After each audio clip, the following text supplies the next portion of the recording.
Children, आज हम start करते हैं पार्टनरशिप।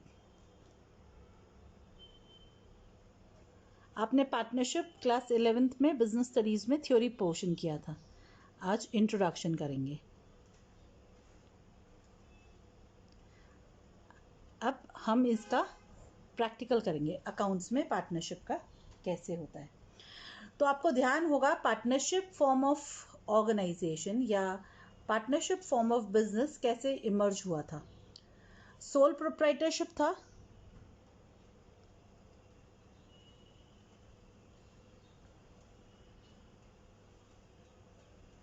सोल प्रोप्राइटरशिप में एक ही आदमी होता था। यस, वो पूरा बिजनेस का सारा काम था। तो उस अकेले आदमी का, द ओनली वन मैन, जिसका कैपिटल इन्वेस्टमेंट का काम भी था, सारी रिस्क उसकी थी। यस, और बिजनेस पे सारा कंट्रोल, बिजनेस के अफेयर्स पे सारा कंट्रोल भी उसी का था। तो उसे हमेशा फिजिकली नहीं हो तो भी मेंटली प्रेजेंट होना पड़ता था अपने बिजनेस के लिए। तो इतनी सारी लिमिटेशंस से, है ना, और उसका रिवॉर्ड प्रॉफिट था।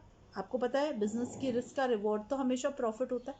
इतनी सारी रिस्क लेने के बाद, इतनी सब कुछ करने के बाद वो अकेला पड़ जाता था, तो उसे ज़रूरत हुई किसी और की। तो इस ज़रूरत से जो form of business organisation emerge हुआ वो क्या कहलाया? पार्टनरशिप। ठीक है। पार्टनरशिप को इंडिया में गवर्न करता है Indian partnership act 1932। Indian partnership act 1932 ने पार्टनरशिप को डिफाइन किया है। इसके सेक्शन 4 ने कैसे डिफाइन किया है ना पार्टनरशिप को? Section 4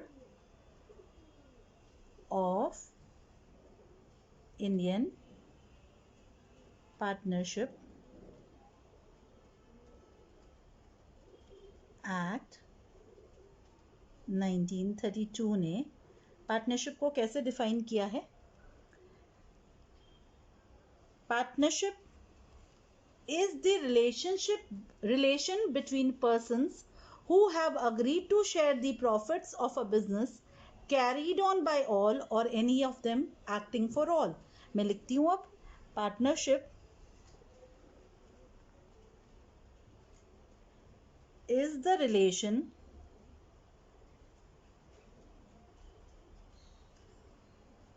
between persons who have agreed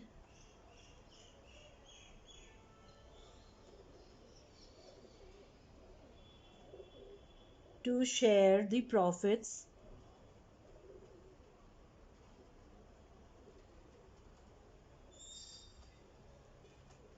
of a business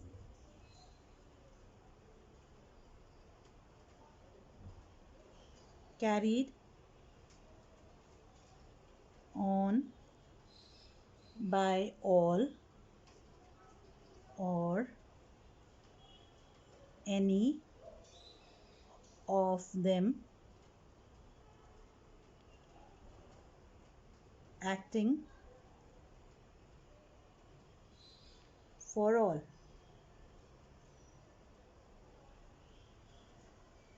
ठीक है।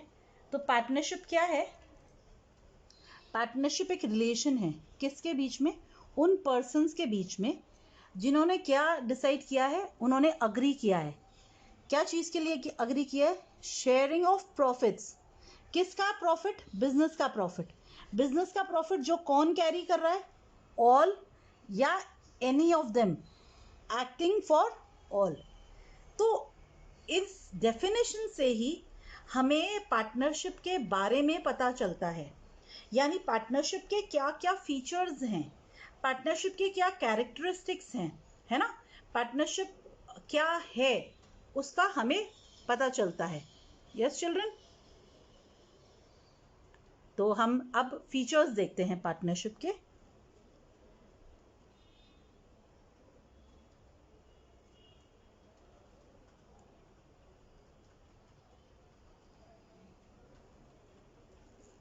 तो तो सबसे पहली फीचर्स या कैरेक्टरिस्टिक्स, तो सबसे पहली फीचर क्या है पार्टनरशिप की?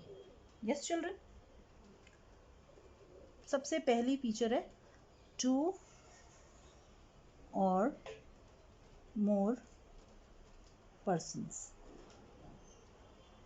ठीक है, तो हम समझें कि एटलीस्ट कितने पर्सन्स होने चाहिए, इसको हम इस तरह समझें, मिनिमम कितने पर्सन्स होने चाहिए? 2। मैक्सिमम कितने हो सकते हैं? मैक्सिमम 50। अब किसने डिफाइन किया कि 50 मैक्सिमम हो सकते हैं? इंडियन पार्टनरशिप एक्ट ने डिफाइन किया है क्या? नहीं। तो फिर किसने डिफाइन किया कि maximum number of persons partnership में 50 हो सकते हैं? कंपनीज एक्ट 2013 के रूल्स है ना, 2014 के, उन्होंने तो इंडियन कंपनीज एक्ट 2013 के रूल्स 2014 ने ये डिफाइन किया कि मैक्सिमम नंबर ऑफ पार्टनर्स 50 हो सकते हैं। क्लियर चिल्ड्रन, समझ आए? तो partnership is a relation between persons. तो पर्सन्स कितने? 2 या मोर में कितने? मैक्सिमम 50।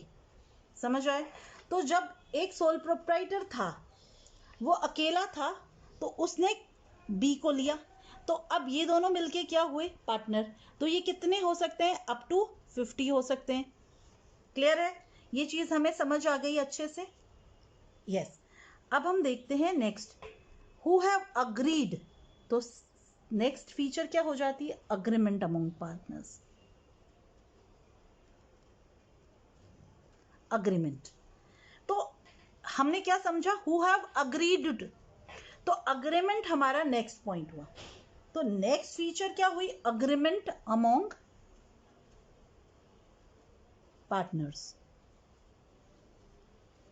उनकी कंसेंट होनी चाहिए, है ना, वो राजी हैं, वो अग्री कर रहे हैं किसी चीज के लिए। क्या चीज के लिए अग्री कर रहे हैं? शेयरिंग ऑफ प्रॉफिट्स के लिए। क्या चीज के लिए अग्री कर रहे हैं? नेक्स्ट फीचर आ जाती है शेयरिंग ऑफ प्रॉफिट्स। वो प्रॉफिट्स शेयर करने के लिए अग्री कर रहे हैं। अब हम यहां पे एग्जाम्पल लें, सोचो ए, बी और सी 3 पार्टनर हैं। तीनों पार्टनर हैं। अब ए और बी डिसाइड करते हैं कि सी को हम सैलरी दे देंगे पर प्रॉफिट में कोई हिस्सा नहीं देंगे। तो क्या ऐसा हो सकता है? नहीं। प्रॉफिट शेयरिंग रेशियो कम या ज्यादा हो सकती है, रेशियो में कोई भी अग्रीमेंट हो सकता है आपस में, पर प्रॉफिट नहीं दिया जाए ऐसा नहीं हो सकता है, क्योंकि पार्टनरशिप में the persons have agree to share the profits. Definition में क्लियर है? Yes children. अब क्या चीज के प्रॉफिट्स उनको शेयर करने? Of a business, yes, carried on by all. तो जो बिजनेस कैरीड ऑन है उसके, ठीक है, तो बिजनेस होना बहुत जरूरी है। ये जो पार्टनरशिप है, ये मूवी देखने के लिए नहीं है, ये कोई पार्टी देने के लिए नहीं है, ये एक बिजनेस के लिए हो रही है। तो बिजनेस का होना बहुत जरूरी है। तो हमारा नेक्स्ट पॉइंट क्या आता है फीचर्स का? Existence of business.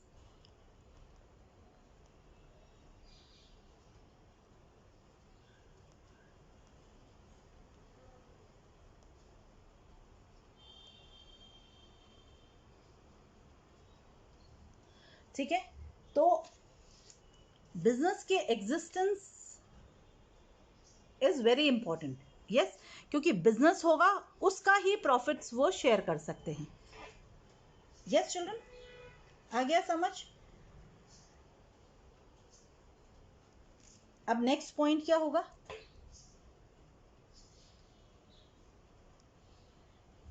Carried on by all. ठीक है, अब ये बिजनेस क्या है? Business carried on by all और any of them acting for all. ठीक है, तो ये जो बिजनेस है ना, उसमें हर पार्टनर पार्टिसिपेट कर सकता है। कैरीड ऑन बाय ऑल, ये बिजनेस सब सब इसके पार्टी हो सकते हैं, सब कंडक्ट करने में काम हो सकते हैं। कैरीड मतलब कंडक्ट या पार्टिसिपेट। कौन कर सकता है? सब कर सकते हैं, या एनी ऑफ देम। अब एनी ऑफ देम क्या दूसरे के लिए एक्ट करता हो, तो जो भी एक्ट्स होगी वो बाउंड, बाकी पार्टनर्स बाउंड होंगे एक पार्टनर की एक्ट से। ठीक है, क्लियर? समझ आया ये यहां तक? अब हम देखते हैं तो क्या बनती है, रिस्पॉन्सिबिलिटी ऑफ पार्टनर्स बन जाती है। अगर एक्ट करेंगे तो रिस्पॉन्सिबिलिटी बनती है।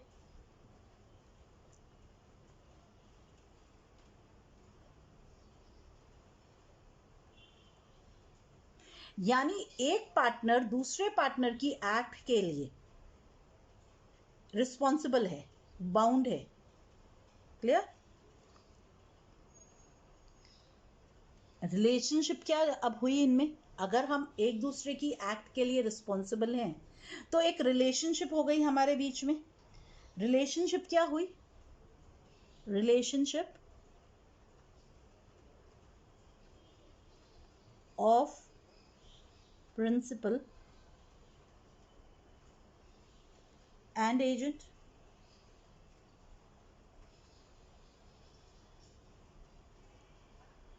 यस चिल्ड्रन, प्रिंसिपल और एजेंसी रिलेशनशिप हो गई। यानी every partner is an agent as well as partner of the firm. एक एजेंट है, क्यों? क्योंकि वो अपनी एक्ट से दूसरे पार्टनर्स को बाइंड कर सकता है। एंड प्रिंसिपल क्यों? क्योंकि उसकी एक्ट से दूसरे पार्टनर्स बाइंड होते हैं। तो आपस में पार्टनर्स में प्रिंसिपल और एजेंट की रिलेशनशिप होती है। यस, समझ आया ये? क्लियर है यहां तक? यस। अब इसका मतलब है कि उनकी म्यूचुअल एजेंसी है। यस, आपस में काम कर रहे हैं, एक दूसरे की एक्ट से बाउंड होता है ना, और there is no separate existence.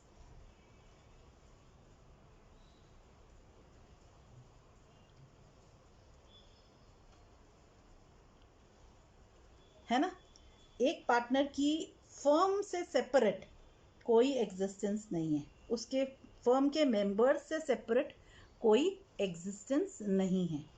Yes children, अब अगर ये सारी फीचर्स नहीं होगी तो पार्टनरशिप बिजनेस नहीं हो सकता। Got it? ये समझ आया है? अब चिल्ड्रन हमने समझा पार्टनरशिप इज एन अग्रीमेंट। ठीक है, तो पार्टनरशिप इज एन अग्रीमेंट। तो ये जो अग्रीमेंट है ये दो तरह का हो सकता है, ओरल और रिटन। जो ओरल अग्रीमेंट है, दो जनों ने डिसाइड किया कि हम पार्टनर होंगे, उन्होंने कोई लिखा पढ़ी नहीं की, ओरल में किया, ये भी हो सकता है, इट होल्ड्स, है ना। रिटन में अग्रीमेंट किया, सब डॉक्यूमेंट्स बनाए, यस, और सारी कंडीशंस पे अग्री किया और उसके लिए उन्होंने लीगल डॉक्यूमेंट बना दिया। ऐसे रिटन अग्रीमेंट को क्या बोलते हैं हम? Partnership deed.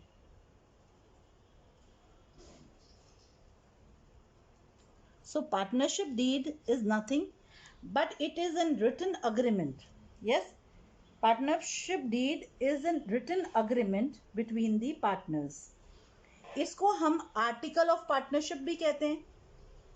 सो अगर आपसे डायरेक्ट क्वेश्चन नहीं पूछ के कोई बोले what is articles of partnership, so you say the written agreement or the written document which contains the rules and regulations, that is the terms of agreement of partnership is partnership deed। यानी वो written document जिसमें सारे terms है इस agreement के, उसको हम क्या कहते हैं? पार्टनरशिप डीड कहते हैं। यस चिल्ड्रन, समझ आया है हमें? अब पार्टनरशिप डीड होना क्या कंपल्सरी है? No, it is not mandatory. Partnership deed not mandatory, compulsory नहीं है लीगली।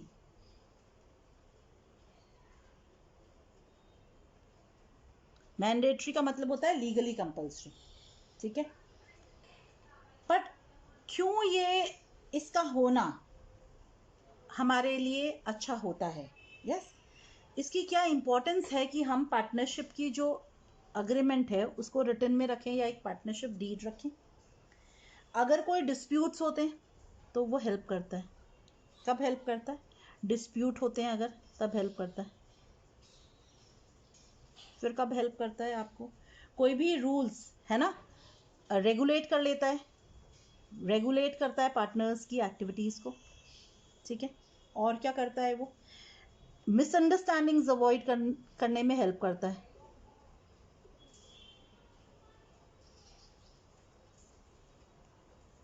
यस, सो डिस्प्यूट्स के टाइम में ये क्या करता है? सेटल करना इजी हो जाता है। पार्टनर्स के जो ड्यूटीज राइट्स सब इसमें दिए हुए हैं, टर्म्स ऑफ अग्रीमेंट दिए हुए हैं, तो ये रेगुलेट कर लेता है पार्टनर्स के जो मूवमेंट्स है उसको, और मिसअंडरस्टैंडिंग्स को क्लियर करने में, यस, या अवॉइड करने में हेल्प करता है पार्टनरशिप डीड, ठीक है? इन 3 केसेस में, ऐसे 3 कंडीशंस में पार्टनरशिप डीड बहुत हेल्पफुल होता है। Yes children? चिल्ड्रन, अब अगर पार्टनरशिप डीड नहीं है, यानी कोई रिटन अग्रीमेंट नहीं है पार्टनर्स के बीच में, तो क्या रूल्स अप्लीकेबल होंगे? ठीक है,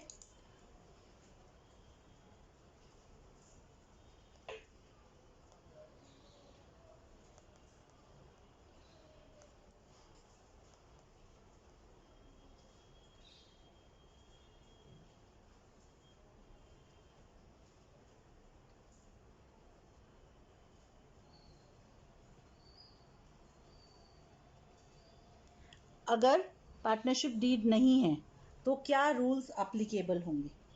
ठीक है, तो पहली क्या चीज़ पे? प्रॉफिट शेयरिंग रेशियो पे।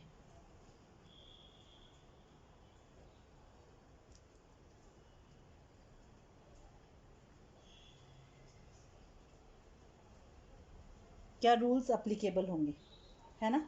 Profit sharing ratio will always be equal.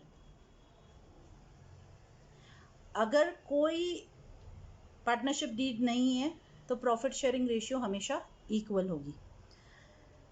Children, आप याद रखेंगे, आपके लिए क्वेश्चन की जो कंटेंट है वही डीड है, तो आपकी क्वेश्चन की कंटेंट में अगर प्रॉफिट शेयरिंग रेशियो नहीं गिवन है तो पार्टनर्स की प्रॉफिट शेयरिंग रेशियो हमेशा इक्वल होगी। Yes, next, interest on capital.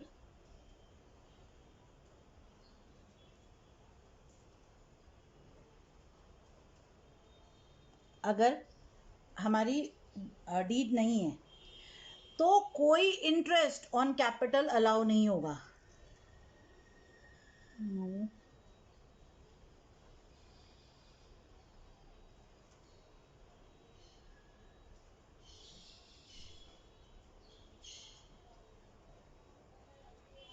Clear? No interest shall be allowed. कोई इंटरेस्ट अलाउ नहीं होगा अगर पार्टनरशिप डीड नहीं है तो, ठीक है? अगर पार्टनरशिप डीड में प्रोविजन है ना, तब इंटरेस्ट अलाउ होगा, और वो भी अगर प्रॉफिट है बिजनेस में तो। Clear? Next, interest on drawings.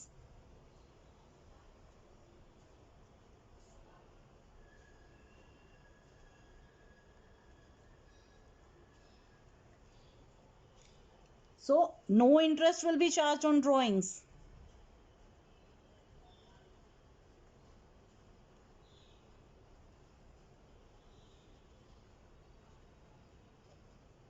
तो ड्रॉइंग्स पे भी कोई इंटरेस्ट चार्ज नहीं होगा।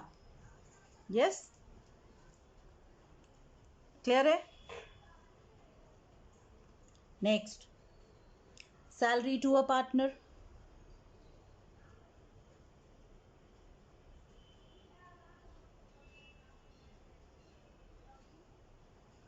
ठीक है,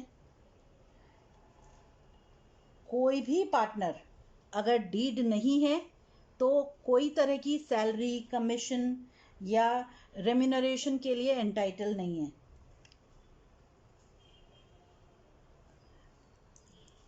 नो सैलरी, कमीशन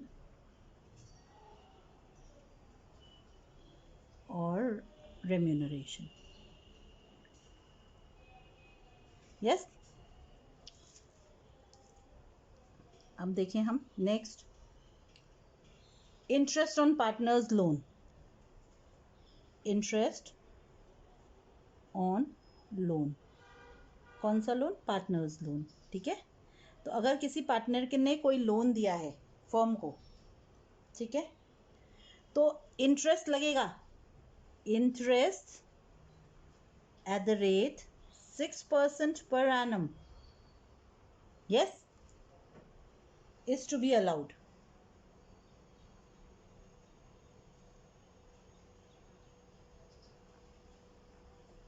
अगर कोई पार्टनर का लोन है, पार्टनर्स लोन है, ठीक है, तो interest at the rate 6% per annum is to be allowed। ठीक है, अगर लॉस है तब भी ये इंटरेस्ट पे होगा। So this interest is a charge on profits.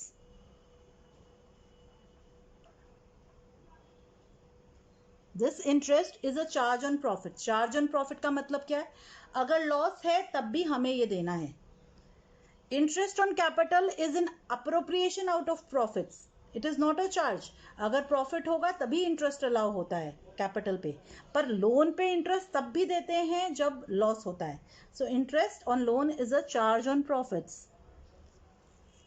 Yes, फिर किस चीज पे हम प्रोविजन देख रहे हैं? Admission of a new partner. Yes, अगर पार्टनरशिप डीड नहीं है तो without the consent of all the existing partners no new partner can be admitted. No new partner can be admitted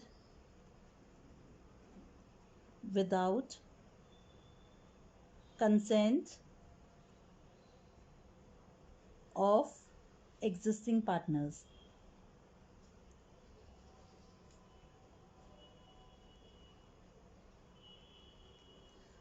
ठीक है, समझ आ गया? और क्या रूल है? Each partner can participate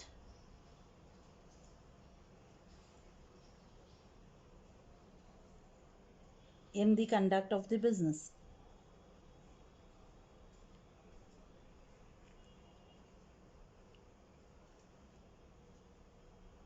her partner business में पार्ट ले सकता है। यस, और क्या रूल है? Each partner can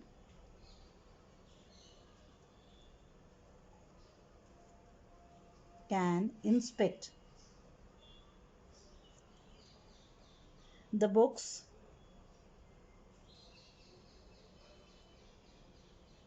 of firm and take a copy of the same। ठीक है, हर पार्टनर बुक्स ऑफ अकाउंट्स देख सकता है, ठीक है, और वो कर सकता है। यस चिल्ड्रन, चिल्ड्रन अब हम देखते हैं टाइप्स ऑफ पार्टनरशिप। ठीक है, टाइप्स ऑफ पार्टनरशिप। ठीक है, तो पार्टनरशिप किस किस तरह की हो सकती है? ठीक है, देखिए, पार्टनरशिप 4 तरह की हो सकती है। ठीक है,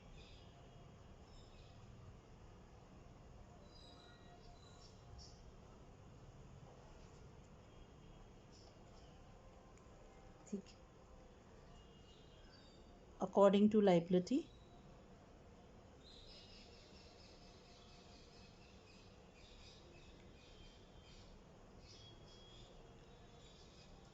ठीक, according to time,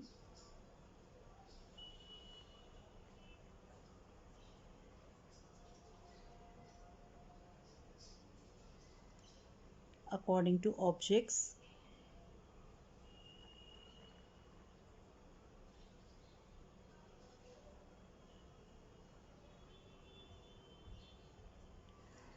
and according to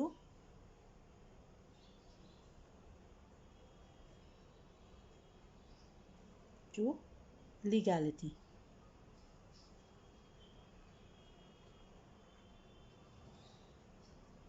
ठीक है, सबसे पहले हम देखते हैं पार्टनरशिप अकॉर्डिंग टू लाइबिलिटी।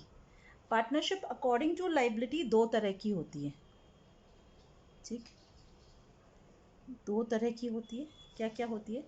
एक तो लिमिटेड, एक तो होती है लिमिटेड लाइबिलिटी पार्टनरशिप, ठीक है, और दूसरी होती है अनलिमिटेड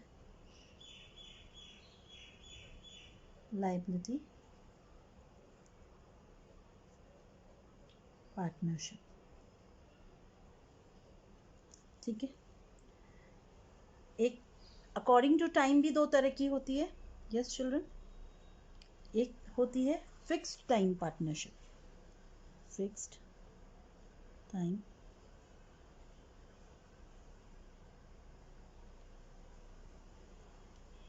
एक होती है non fixed time partnership.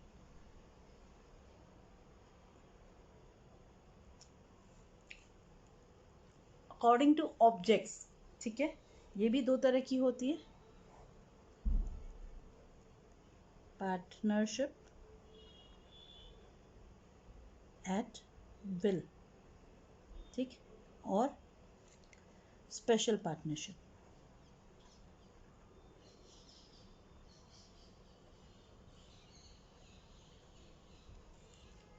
According to legality भी दो तरह की होती है, एक लीगल पार्टनरशिप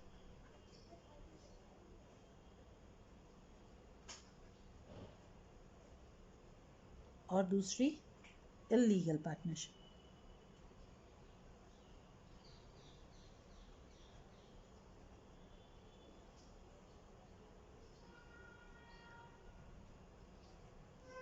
यस चिल्ड्रन, अब समझ लेते हैं इसको, है ना। लिमिटेड लाइबिलिटी पार्टनरशिप क्या होती है? इसका एग्जिस्टेंस 2008 में हुआ, उससे पहले ये नहीं होती थी। लिमिटेड लाइबिलिटी पार्टनरशिप एक्ट पास की गई, है ना, उसमें इसका फॉर्मेशन हुआ, इसके बारे में रूल्स और रेगुलेशन पास हुए। तो उसमें बताया गया एक लिमिटेड लाइबिलिटी पार्टनरशिप एक अपने आप में बॉडी कॉर्पोरेट है ना।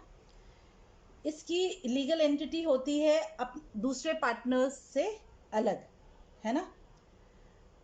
इसकी परपेचुअल सक्सेशन भी होती है, ठीक है, और पार्टनर्स का आना या जाना पार्टनरशिप को, लिमिटेड लाइबिलिटी पार्टनरशिप को इफेक्ट नहीं करता है, इसकी एग्जिस्टेंस को इफेक्ट नहीं करता है, ठीक है।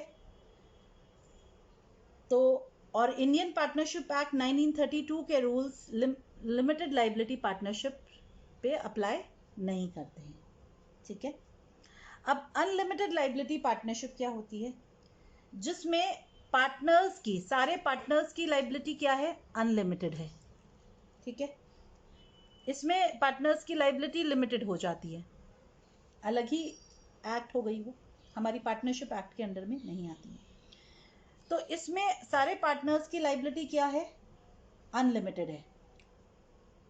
अब वो जॉइंटली या इंडिविजुअली दोनों तरह से ही लाइबल हैं, यानी उनका दायित्व है, ठीक है। कितना दायित्व है?